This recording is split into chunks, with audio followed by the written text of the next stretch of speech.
आज हम लोग बच्चे पढ़ेंगे बहुपद के लिए विभाजन एल्गोरिथम। ठीक, तो जैसे मान लो कि कोई दो बहुपद आपके पास है, एक पी एक्स है और एक क्या है जी एक्स। पहला वो पी एक्स, दूसरा क्या है जी एक्स, जहाँ पे g x not equal to zero है। यदि हम जी एक्स बहुपद से पी एक्स में भाग करें, ठीक, तो ऐसे में क्या आएगा, भागफल मान लो क्यू एक्स आ गया और शेष क्या आ गया आर एक्स। तो विभाजन एल्गोरिथम से क्या होता है, भाज्य बराबर होता है, आपने पढ़ा है, भाज्य बराबर होता है भाजक गुणे भागफल और प्लस क्या होता है शेषफल। ठीक, क्या होता है शेषफल। ये चीज़ यहाँ पे लिखी गई है। पी एक्स क्या है, भाज्य है समझ लो। जी एक्स क्या है, भाजक जिसे भाग कर रहे हैं। क्यू एक्स कितनी बार गया है, और आर एक्स क्या है, शेषफल आपका है। ठीक, अब यदि हम ये कहें कि आर एक्स जीरो हो जाए, आर एक्स क्या हो जाए जीरो, इस कंडीशन में जो जी एक्स होता है पी एक्स का एक गुणनखंड होता है। ठीक, जी एक्स क्या होता है, भाज्य पी एक्स का एक गुणनखंड होता है। यदि आर क्या हो जाए जीरो हो जाए, आर एक्स यानी शेष अगर जीरो हो जाए तो हम कहते हैं कि गुणनखंड है। अब इसको हम कुछ एग्जाम्पल से देखेंगे। तो एग्जाम्पल नंबर फर्स्ट देख लेते हैं। कह रहे जांच कीजिए कि क्या एक गुणनखंड है। बहुपद एक दिया गया एक्स माइनस थ्री, एक बहुपद पी एक्स दिया गया है, पी एक्स का क्या एक्स माइनस थ्री एक गुणनखंड है। तो हम लोग भाग करेंगे एक्स माइनस थ्री से, और यदि शेषफल जीरो आया तो हम कहेंगे कि ये गुणनखंड है। अगर जीरो नहीं आएगा तो कहेंगे कि गुणनखंड नहीं है। तो चलो भाग करना शुरू करते हैं एक्स माइनस थ्री का इसमें। तो सबसे पहले हम लोग क्या करेंगे, कितनी बार ले जाएंगे, एक्स स्क्वायर बार ले जाएंगे, ताकि यहाँ पे जो पहला टर्म है एक्स क्यूब, इसकी घात बराबर हो जाए यानी कैंसिल हो जाए।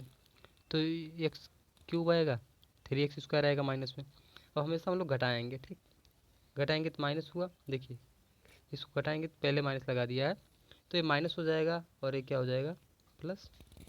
तो माइनस माइनस कैंसिल हो गया, प्लस और बचे कितना, यहाँ पे तीन है यहाँ पे दो है, तो बचे केवल एक x square, only x square. अब यहाँ पे तीन एक्स है, इसको लिख लेंगे नीचे, और माइनस में 18 भी लिख लिया।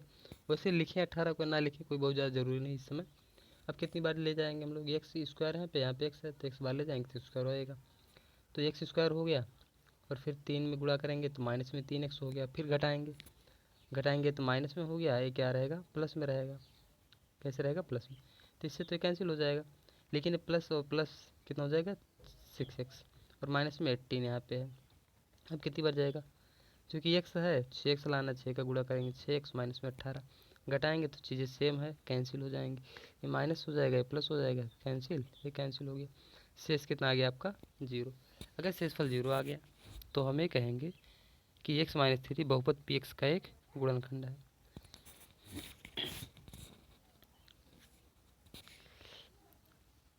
आगे देखिए, हम यह कह सकते हैं कि दिए गए बहुपद का शून्यक तीन है।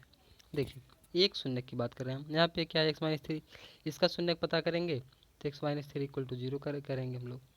तो एक्स बराबर कितना आएगा तीन, जो एक्स का मान होता है इसका शून्यक भी होता है।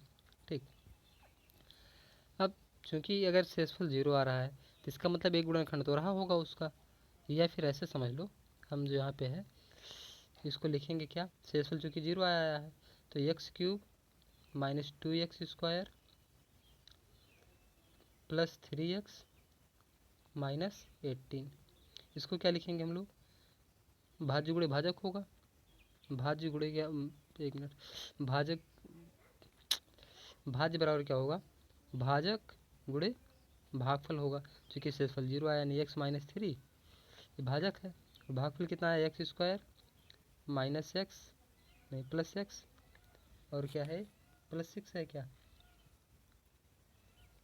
प्लस सिक्स है, ये है। अब देखिए, अब इसके फैक्टर हम करेंगे, वो तो बाद में करेंगे जो भी होगा।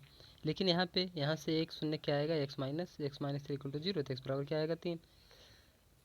यानी अगर गुणनफल हो, गुणनखंड होता है, ठीक है, तो जो जी एक्स का बहुपद होता है वही पी एक्स का भी बहुपद होता है। ठीक, हाँ ये अलग बात है, इसके दो अधिक शून्यक आएंगे, पी एक्स के दो शून्यक अधिक आएंगे इस वाले बहुपद के। लेकिन x बराबर जो 3 है अगर गुणनखंड है तो इसका एक शून्यक, इसके भी शून्यक होते हैं। ठीक, यानी gx जो है उसका शून्यक px का भी शून्यक होता है। अब नेक्स्ट देखेंगे हम लोग। तो कह रहा है केवल भाग करना है यहाँ पे। तो pt है यहाँ पे, t में से क्या है, बहुपद है, तो भाग करना है। pt को gt से भाग करना है तो भाग कर लो। तो नहीं लगता बताने की ज़रूरत है, pt भी दिया गया, gt भी दिया गया, भाग करते जाओ। तो यहाँ पर देखिए शेषफल कितना आया है, 7 आया, केवल आपको भाग करने के लिए कहा था। ठीक है, अब एल्गोरिथम विभाजन का प्रयोग करना होगा। तो भाज्य बराबर क्या होता है, भाजक गुणे भागफल और प्लस शेषफल। ठीक, इतना करेंगे तो हमें चीज़ मिल जाएगा। नेक्स्ट एग्जाम्पल में यहाँ भी क्या करना है, भाग ही करना है, कह रहा है भाग दीजिए। तो भाग करना तो आपको आता है, आप करेंगे सब, हमें नहीं लगता बताने की ज़रूरत है ज़्यादा। एग्जाम्पल नंबर 4 में भी भाग करने के लिए कह रहा है, इसमें x+2 से भाग करना है। तो भाग करना है तो भाग कर दीजिए फिर।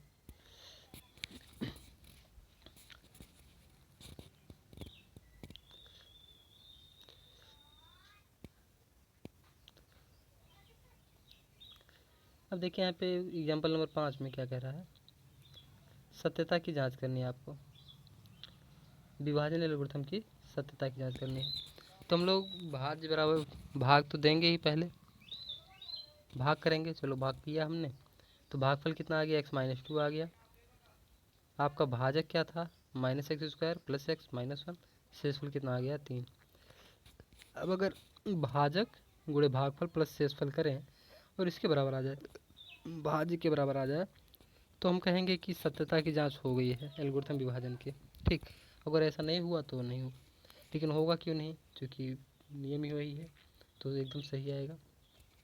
ठीक, तो आप लोग देखिए यहाँ पे भाज्य के बराबर आ गया है, ऐसा करने पर भाजक गुणे भागफल प्लस शेषफल करने पर, भाजक गुणे भागफल प्लस शेषफल करने पर आपका ये मिल गया है। तो एल्गोरिथम की सत्यता की जांच हो गई है। फिर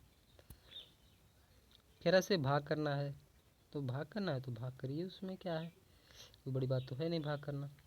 आप लोग क्लास 8 से ही सीखते आ रहे हो भाग करना, 8 में पढ़े, फिर 9 में, फिर अभी 10 में हो आप लोग। अब देखिए नए टाइप का क्वेश्चन, थोड़ा सा इसको देखेंगे हम लोग, थोड़ा सा, बहुत ज़्यादा केयर नहीं करेंगे। देखिए आपके पास एक बहुपद दिया गया है जिसकी घात क्या है, 4 है। कह रहा है कि सभी शून्य ज्ञात कीजिए यदि आपको इसके दो शून्य √2 और माइनस में √2 ज्ञात हो। तो सबसे पहले हम क्या करेंगे, इस √2 और ये माइनस में √2 जिस बहुपद के शून्यक हैं, ठीक है, उस बहुपद को पता कर लेते हैं। तो पता करने के लिए क्या करते हैं हम लोग, वो दोनों का जैसे अल्फ़ा और बीटा मान लो, अगर किसी बहुपद के शून्यक हैं तो x माइनस अल्फ़ा इंटू में क्या होता है, x माइनस बीटा बहुपद होता है। x माइनस अल्फ़ा इंटू क्या होता है, x माइनस बीटा बहुपद होता है। तो वही हम करके एक बहुपद पता कर लेंगे। तो यहाँ पर देखिए, तो x माइनस √2 x प्लस √2 बराबर क्या आएगा, ए, चूँकि a plus a minus b a plus b के रूप में है तो a² माइनस b² आएगा। तो x कवर करेंगे x², √2 कवर करेंगे तो 2 आएगा माइनस, यानी x माइनस 2 आ गया आपका। अभी x माइनस 2 से बहुपद में भाग करेंगे, x माइनस 2 से बहुपद में भाग किया तो भागफल आपका आ रहा है। और ध्यान देना ऐसे में जब भी शून्यक की बात करेगा, ठीक है, शून्यक है और हम बहुपद बना के उस बहुपद से भाग करेंगे तो ऑलवेज शेषफल आपका 0 ही आएगा। यहाँ पे शेष 0 के अतिरिक्त कुछ भी नहीं आएगा। अगर 0 के अतिरिक्त कुछ ला रहे हो आप तो मान लेना कि आप कहीं ना कहीं गलती कर रहे हो। ठीक, तो चलो भागफल कितना आया यहाँ पे, मिनट, तो भागफल कितना आया है, 2x² माइनस 3x प्लस 1। देखिए आपके पास दो शून्य के, एक तो √2 है, एक तो माइनस में √2 है। अगर 4 घात का बहुपद है तो इसके मैक्सिमम शून्य कितने हो सकते हैं, 4। तो दो शून्य तो आपको यहाँ से मिल गया। अब दो शून्य जो आपका भागफल आया है, क्या आया है, भागफल, इसकी गुणनखंड करके हम पता करेंगे। तो देखिए गुणनखंड किया है तो x-1 2x-1 आया है, इसका गुणनखंड करने पर भागफल का। तो इसके शून्य कितना आ गया, 1 और 1/2, जो इसका शून्य 1 और 1/2 आया है, अब देखिए 1 2 इधर हो गया, 2 ऊपर पहले से दिया गया था, तो 4 शून्य कितने कितने हो जाएंगे आपके, √2 माइनस में √2 1 1/, इसके शून्य हो गए। अब देखिए यहाँ पे एक शून्य दिया गया आपको, कह रहा है अन्य 2 शून्य ज्ञात कीजिए। अगर एक शून्य दिया गया है तो जैसे मान लो कि x बराबर क्या है, √2 आ गया, तो x माइनस में √2 क्या होगा, इस वाले बहुपद का एक गुणनखंड होगा। गुणनखंड होगा तो से भाग करने पर शेषफल क्या आएगा, 0 आएगा। सो हम लोग भाग करेंगे x माइनस √2 से, और शेषफल 0 आया। और भाजफल कितना आ रहा है उस कंडीशन में, 6x² प्लस 7√2x प्लस 4।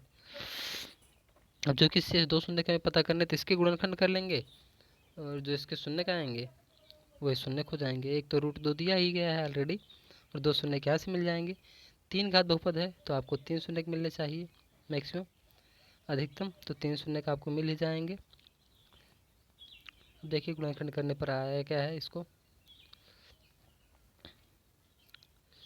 देखिए गुणनखंड किया है, ठीक।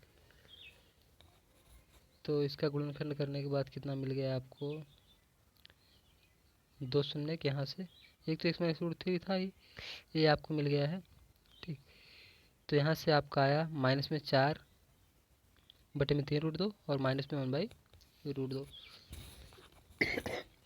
तो 2 के √2 के अतिरिक्त इसके 2 शून्य कौन कौन से हो गए, 1 और 1 2, ठीक। तो गुणनखंड करना आता ही है, सो उसको भी आप स्वयं से करोगे। अब क्वेश्चन नंबर 9 देखिए आप, कह रहा है कि सभी शून्य ज्ञात कीजिए, जबकि इसके 2 शून्य √2 और 2√2 दिए गए हैं। तो पहले इन 2 शून्यों को लेकर हम क्या करेंगे, एक बहुपद लिखेंगे। बहुपद आया कितना देख लेते हैं यहाँ पे, तो बहुपद आपका आ गया है। अब इस बहुपद से इस बहुपद में क्या करेंगे, हम लोग भाग करेंगे। भाग करने के बाद भागफल कितना आ गया, x² - 1। भागफल कितना आया है, x - 1। अब जो x - 1 आया है, ठीक है, 2 शून्य का आपको दिए गए हैं, 2 शून्य का और आपको प्राप्त करने थे, तो x² - 1 से 2 शून्य का आप पता प्राप्त करेंगे, क्योंकि x - 1 और x + 1 भी टूटेगा, तो यहाँ से एक शून्य का आएगा और यहाँ से भी एक शून्य का आपको मिलेगा, यहाँ से मिलेगा 1, यहाँ से मिलेगा -1, ठीक। तो इसके चारों शून्य क्या हो गए आपके, 1 -1 2√2 और √2।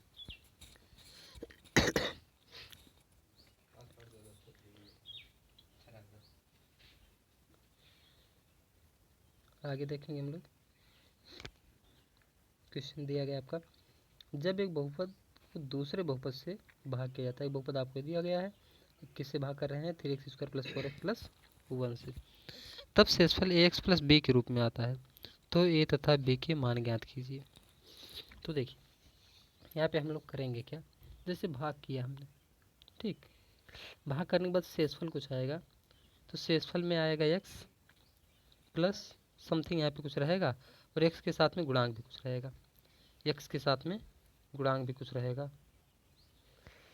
तो x के साथ जो गुणांक में आएगा उससे हम क्या कहेंगे, a है, x के साथ जो गुणांक में आएगा उसको कहेंगे a, और जो कांस्टेंट पद रहेगा उसको क्या कहेंगे, b। तो ही a और b आपका मान आएगा, ठीक। तो सॉल्यूशन देखते हैं हम लोग इसका। चलो हमने भाग कर दिया, तो भाग करने के बाद क्या आ रहा है, शेष आपका -15x -2 बराबर क्या है, ax + b। क्योंकि देखिए जो शेष यहाँ आया है वही शेष ax + b के बराबर दिया गया है, तो अब बराबर करो। अब देखिए x का जो गुणांक होगा कितना है, -15, यानी ये किसके बराबर आ गया है, -15। कांस्टेंट पद क्या है, -2 है, तो यानी b कितना आएगा, -2। ये हो गया आपका सॉल्यूशन। जब भी शेषफल की बात करेगा, ठीक है, तो उसमें हम लोग x t या जो भी उसमें चर प्रयुक्त रहेगा, चर के गुणांकों की हमें सब तुलना करेंगे दोनों साइड में। जैसे शेषफल आपने कुछ प्राप्त किया और दिया है कि शेषफल कुछ आ रहा है, समथिंग आ रहा है, तो दोनों का आप इक्वल करेंगे और गुणांकों की तुलना करेंगे हमेशा चर की। या जो आपका कांस्टेंट है उसे देखेंगे। ठीक, अब एग्जाम्पल नंबर 11 देखते हैं हम लोग क्या दिया है इसमें। कह रहा है के का मान ज्ञात कीजिए। ये एक बहुपद दिया गया है, दूसरे बहुपद का एक गुणनखंड है। अच्छा, गुणनखंड है तो शेषफल 0 आना चाहिए। क्यों? अगर गुणनखंड है तो शेषफल क्या आएगा? 0 आएगा। तो चलो हमने भाग किया। ठीक, तो भाग किया है तो देख लेते हैं आगे क्या आ रहा है। ये देखो, तो भाग किया, इतना भागफल आपका आया और ये आपका शेषफल आया। लेकिन शेषफल तो 0 के बराबर होना चाहिए। किसके बराबर होना चाहिए? 0 के बराबर, क्योंकि गुणनखंड दिया गया है। तो शेषफल को 0 के बराबर हम लोग करते हैं। ठीक, चलो करते हैं 0 के बराबर। ये बराबर हो गया आपका 0। अब 0 हो गया तो 0 तो डायरेक्ट लिखेंगे नहीं, 0x प्लस 0 लिखेंगे, क्योंकि यहाँ पे x की घात 1 है। क्योंकि x का जो गुणांक होगा वो भी 0 के बराबर होगा और जो कांस्टेंट होगा वो भी 0 के बराबर होगा। ठीक, सब कुछ 0 के बराबर होगा। अब देखिए, अब दोनों पक्षों की तुलना करेंगे, यानी x का गुणांक 0 के बराबर करेंगे। x का गुणांक कितना है? 7k प्लस 21, 0 बराबर होगा। कांस्टेंट पद है, इसको भी 0 बराबर करेंगे। तो यहाँ से गुणनखंड करके k का मान हम 2 निकालेंगे। k का कितना मान निकालेंगे? 2। तो k बराबर कितना आया? -3 -1। यहाँ से k का मान कितना आया? -3। अब हमारे पास समस्या है कि हम क्या करें। यहाँ पे तो k का 2 मान आ रहा है, यहाँ पे 1 मान आ रहा है। तो जब भी ऐसी समस्या आए तो हम लोग k का ऐसा ही मान लेंगे जो दोनों में हो। तो k बराबर -3 दोनों में है, k बराबर -3 यहाँ भी है, k बराबर -3 यहाँ भी है। तो इस -1 को नहीं लेंगे हम लोग। ठीक, तो k बराबर -3 लेने पर शेषफल क्या हो रहा है? 0 आ रहा है। तो आंसर आप क्या लिखेंगे? k equal to -3। k equal to क्या लिखेंगे? -3। नेक्स्ट देखते हैं क्या है। तो फिर इसके शून्य भी पता करने थे आपको। ठीक, आपने रखा क्या? भाजक गुणे भागफल होता है। चूँकि शेषफल तो 0 आ रहा था तो भाज्य बराबर हो गया भाजक गुणे भागफल। चूँकि k का मान हमने -3 रख दिया है। ठीक, और यहाँ भी सॉल्व किया है 100 है। अब ये इसको इसका फैक्टर करेंगे और इसका फैक्टर करेंगे। 2 शून्य के यहाँ से मिलेगा और 2 शून्य का हमें यहाँ से मिलेगा। वही चीज़ यहाँ नीचे सॉल्व किया है। ठीक है, ये देखिए इसका गुणनखंड किया है, इस वाले गुणनखंड इधर आगे किया है तो x-3 x-1 आया है। इसका गुणनखंड किया है तो x-2 तो x+1 आया है। तो यहाँ से x बराबर 3 आएगा, x बराबर 1 आएगा, x बराबर -3, यहाँ से x बराबर 1, यहाँ से 2 आएगा और यहाँ से -1/2 आएगा। सो ये हो गया इसके चारों शून्य। अब देखिए प्रश्नावली देखते हैं हम लोग। कह रहा है p को जी बहुपद से क्या करना है? भाग करना है। तो भाग करना है तो भाग आप करिए। सेम दूसरे में भी है, भागफल भाग करना है तो जो भी आएगा भागफल क्या आया, शेषफल क्या आया, सो आपको लिखना है।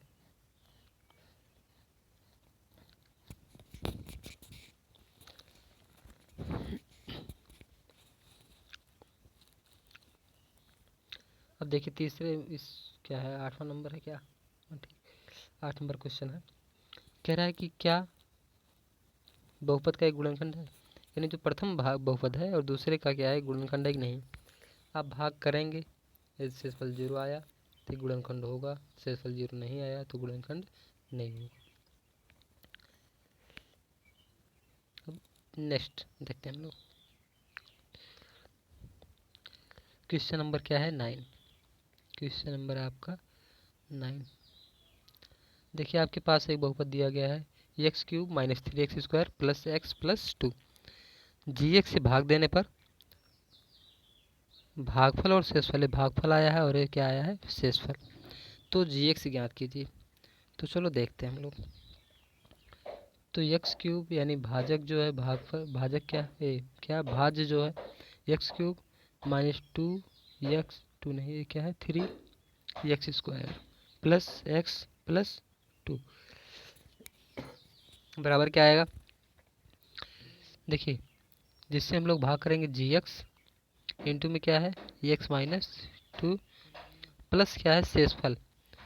भाज्य बराबर भाजक गुणे भागफल प्लस क्या है? शेषफल। शेषफल क्या है? माइनस में 2x प्लस 4। आप सिंप्लीफाई करेंगे, इसको बाईं तरफ लाएंगे तो घट जाएगा, तो बचेगा क्या? तो 2x घटाएंगे, इधर इधर लाएंगे 2x तो जुड़ जाएगा।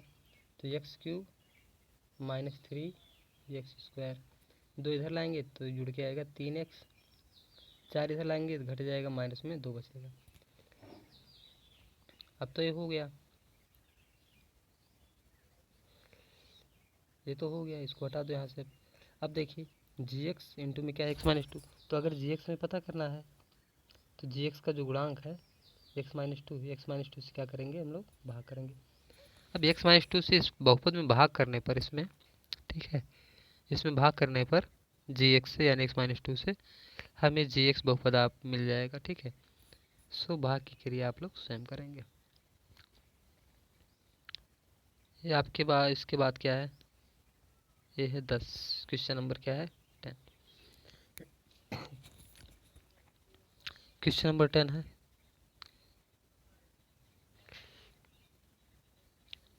क्वेश्चन नंबर 10 में दिया गया है क्या, कोई बहुपद दिया गया आपको, एक बहुपद से भाग किया जाता है तो शेषफल x प्लस ए आता है। क्या आता है, x प्लस ए आता है। तो k और a दोनों का मान ज्ञात करना है। तो देखिए ऐसा सवाल आप लोग अभी ठीक पहले कर चुके हो, तो आप भाग करोगे तो भाग, चूंकि शेषफल की बात कर रहा है तो शेषफल कुछ भी आएगा, मान लो कि आ गया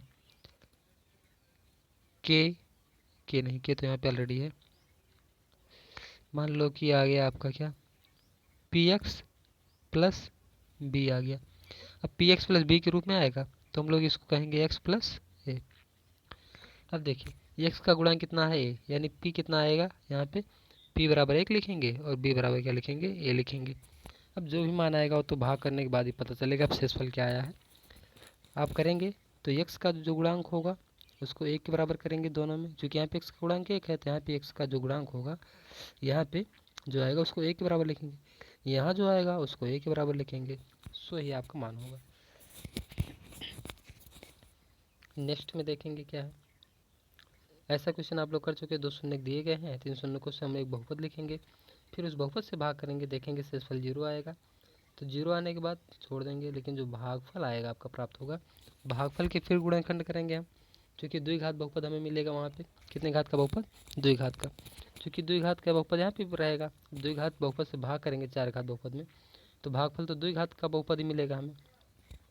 तो द्विघात का बहुपद जो मिलेगा उसका गुणनखंड करेंगे, गुणनखंड करने के बाद उसके शून्य पता कर लेंगे। ठीक, तो वही उसके शून्य होंगे, 2 यहाँ पे मिल जाएंगे, 2 यहाँ से मिल जाएंगे भागफल से। सेम इसी प्रकार से क्वेश्चन नंबर 12 है, यानी 2 प्लस रूट थ्री है एक बहुपद, एक शून्य क्या है 2 प्लस रूट थ्री, एक क्या है 2 माइनस रूट थ्री, दोनों को लेकर एक बहुपद लिखेंगे हम लोग।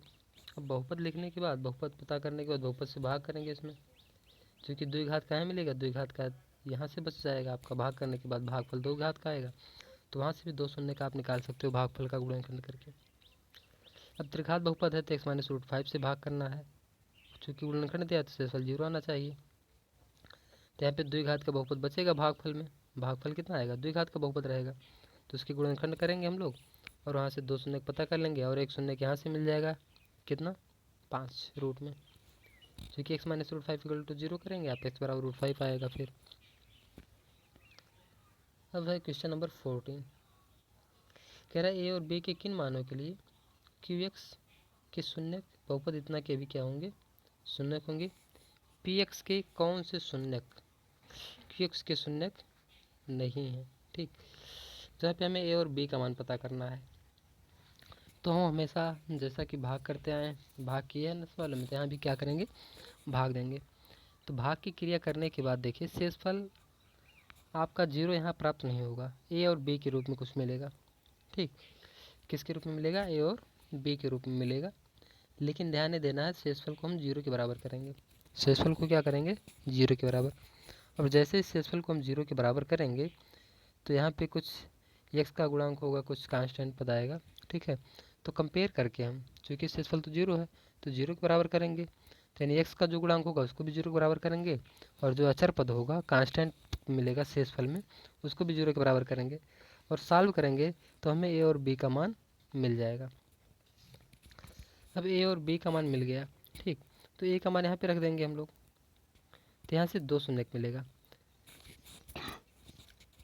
भागफल में भी कुछ रहेगा, भागफल में अगर ए और बी के रूप में आता है तो वहाँ पे ए और बी का मान रखेंगे और उसके शून्य पता कर लेंगे गुणनखंड करके। क्या करेंगे? शून्य पता कर लेंगे। देखिए यहाँ पे चूंकि 3 घात है तो जो बहुपद आएगा यहाँ पे भागफल वाला वो आपका 2 घात का होगा, तो वहाँ से हम 2 शून्य पता कर लेंगे। वही 2 शून्य का आपसे पूछ भी रहा है। तो शेषफल को 0 के बराबर रखना है, तो कंपेयर करके आप ए और बी का मान निकालेंगे। ठीक, जैसे यहाँ पे अगर एक्स जैसे कुछ मान लेते हैं, कहा गया आपका शेषफल, इसमें शेषफल मान लो तो आ गया क्या,